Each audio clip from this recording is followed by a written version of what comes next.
Find f prime of x given that f of x equals x to the 7x. Okay. So this one's kind of challenging, a little bit tricky.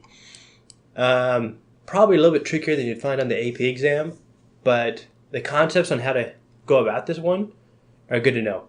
And by good to know, I mean a lot of these concepts will apply to the AP exam. So it's not worth blowing off, and it's not that hard, so it's worth going through. So when you see x in an exponent like this, your first thought should be, okay, we want to do a natural log of this. And so then what you usually end up doing is you do e to the natural log of whatever, because that e kind of helps everything collapse down on itself.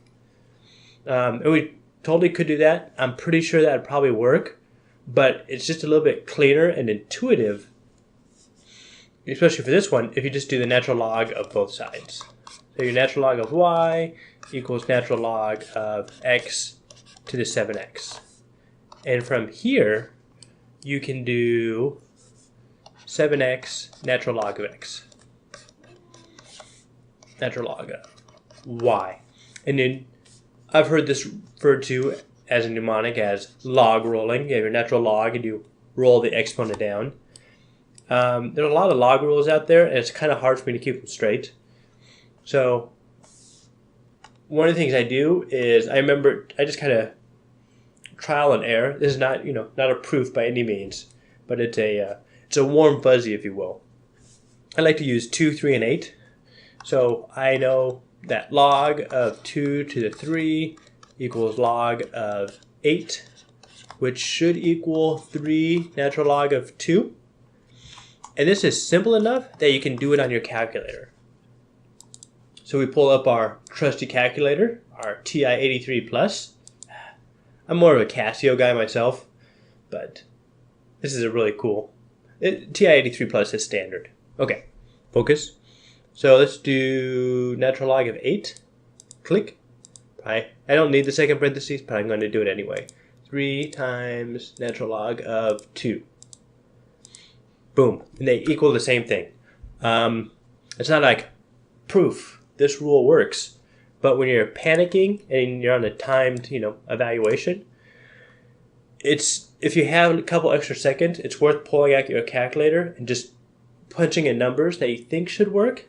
And if they work, then it gives you a little bit of confidence. Okay, back to our problem. Whoop, blue?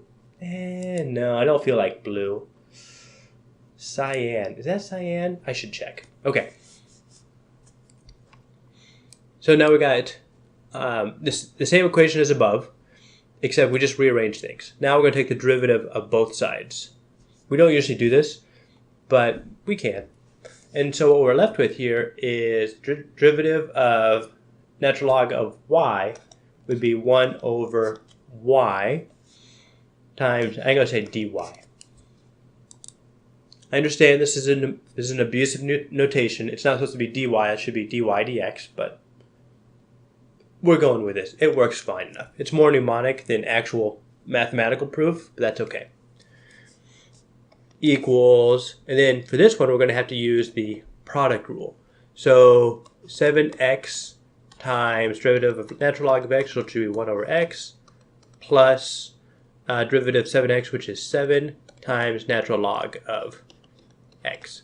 And then all of these will have dx involved as well. And then simplifying things a little bit, we have dy dx equals, we'll pull out a 7, and the x's will cancel. Cancel, cancel. And so we're left with natural log of x plus 1. dy dx, and then we had a y over here. We're going to move the y over here now. And then your first thought is, well, we're supposed to have y on one side, x on the other side. We're not supposed to mix and match, which is true. But we know y equals x to the 7x. So what we have here is 7x to the 7x. Yep. Times natural log of x plus 1. And then we'll And that will be the derivative of y with respect to x. See if that's an answer. Yes, right here. And so that will be the correct answer. So, to backtrack slightly, we had this problem. There's an x to an exponent. We panicked a little bit. We got over our panic. We wrote it out in terms of y equals this. Took natural log of both sides. We got a dy, we got a dx. dy went over the dx, giving us dy dx. And then we took the y over to the other side, then went back and replaced our y, this y, with this guy up here, and that gave us our final answer that we could then present. And this is one of the ways, one of the tricks, one of the techniques you can use to deal with exponents. And that's the general idea here.